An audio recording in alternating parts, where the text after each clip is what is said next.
You, John Fitzgerald Kennedy, do solemnly swear. I, John Fitzgerald Kennedy, do solemnly swear. That you will faithfully execute the office of President of the United States. That I will faithfully execute the office of President of the United States. And will, to the best of your ability.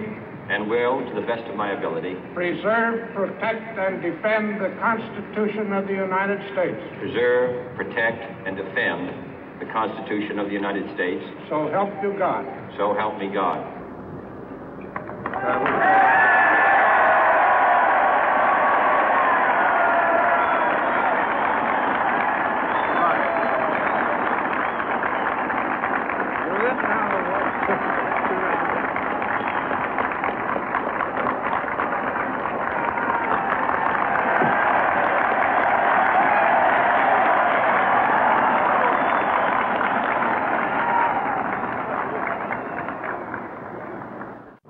Vice President Johnson, Mr. Speaker, Mr. Chief Justice, President Eisenhower, Vice President Nixon, President Truman, Reverend clergy, fellow citizens. We observe today not a victory of party, but a celebration of freedom, symbolizing an end as well as a beginning, signifying renewal as well as change. For I have sworn before you and Almighty God the same solemn oath our forebears prescribed nearly a century and 3/4 ago. The world is very different now, for man holds in his mortal hands the power to abolish all forms of human poverty and all forms of human life. And yet the same revolutionary beliefs for which our forebears fought are still at issue around the globe. The belief that the rights of man come not from the generosity of the state, but from the hand of God. We dare not forget today that we are the heirs of that first revolution. Let the word go forth from this time and place to friend and foe alike that the torch has been passed to a new generation of Americans born in this century, tempered by war, disciplined by a hard and bitter peace, proud of our ancient heritage, and unwilling to witness or permit the slow undoing of those human rights to which this nation has always been committed and to which we are committed today at home and around the world.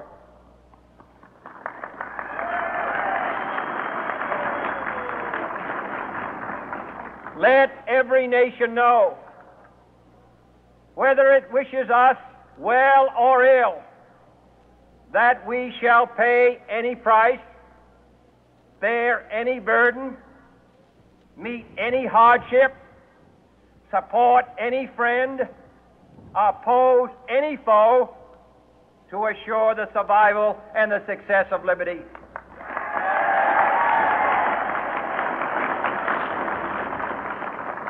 This much we pledge and more. To those old allies whose cultural and spiritual origins we share, we pledge the loyalty of faithful friends.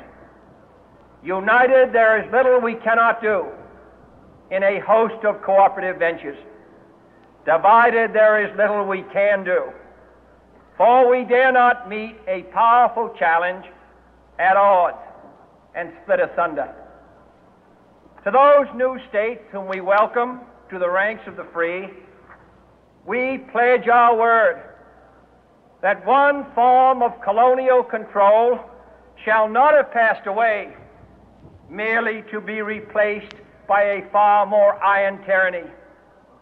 We shall not always expect to find them supporting our view, but we shall always hope to find them strongly supporting their own freedom, and to remember that in the past, those who foolishly sought power by riding the back of the tiger ended up inside.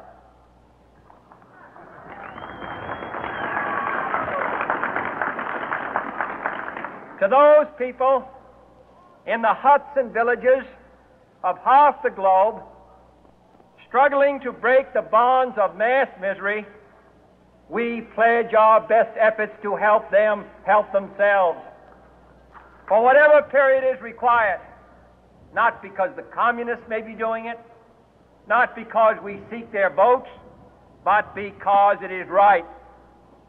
If a free society cannot help the many who are poor, it cannot save the few who are rich.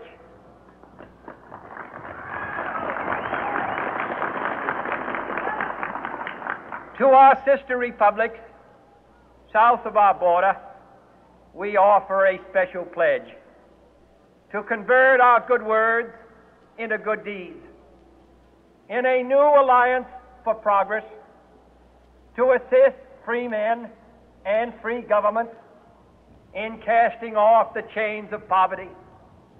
But this peaceful revolution of hope cannot become the prey of hostile powers. Let all our neighbors know that we shall join with them to oppose aggression or subversion anywhere in the Americas. And let every other power know that this hemisphere intends to remain the master of its own house.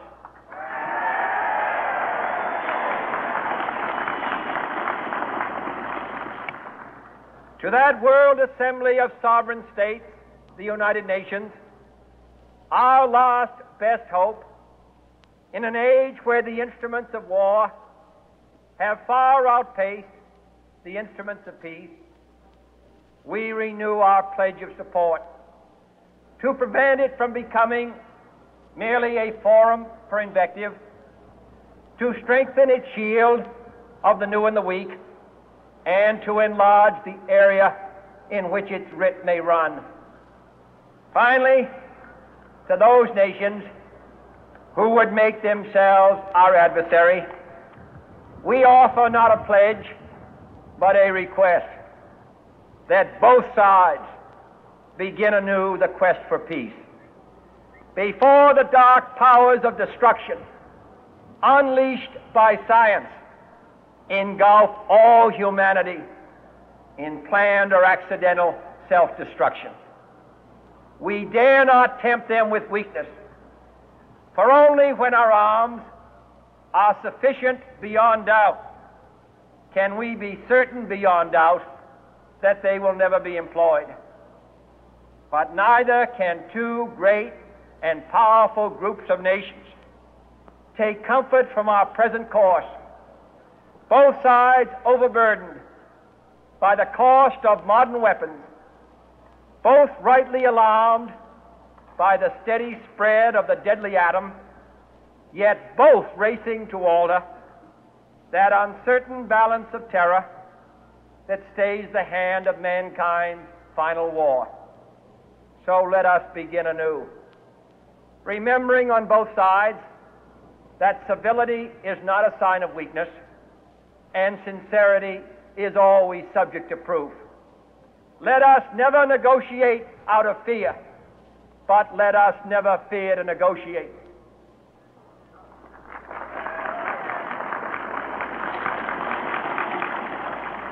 Let both sides explore what problems unite us, instead of belaboring those problems which divide us.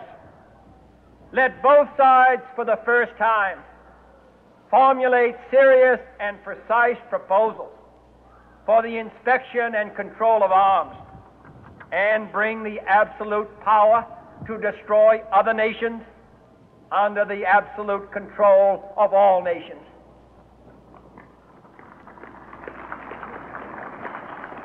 Let both sides seek to invoke the wonders of science instead of its terrors.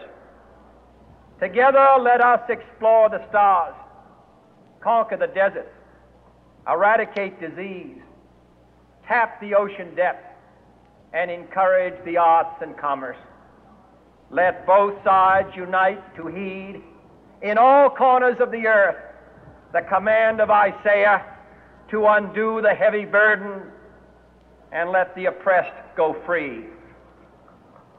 And if a beachhead of cooperation may push back the jungle of suspicion, let both sides join in creating a new endeavor, not a new balance of power, but a new world of law, where the strong are just and the weak secure and the peace preserved. All this will not be finished in the first 100 days, nor will it be finished in the first 1,000 days, nor in the life of this administration, nor even perhaps in our lifetime on this planet. But let us begin.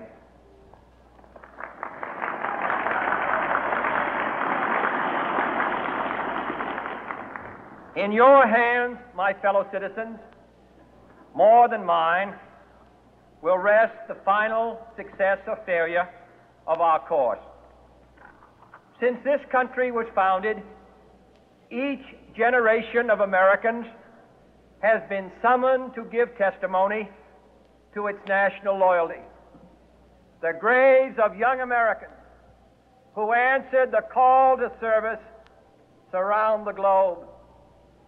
Now the trumpet summons us again, not as a call to bear arms, though arms we need, not as a call to battle, though in battle we are, but a call to bear the burden of a long twilight struggle, year in and year out, rejoicing in hope, patient in tribulation, a struggle against the common enemies of man, tyranny, poverty, disease, and war itself. Can we forge against these enemies a grand and global alliance,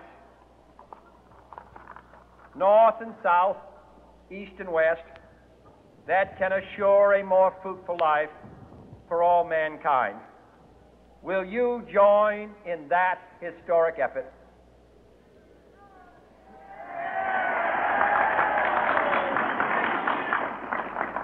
In the long history of the world, only a few generations have been granted the role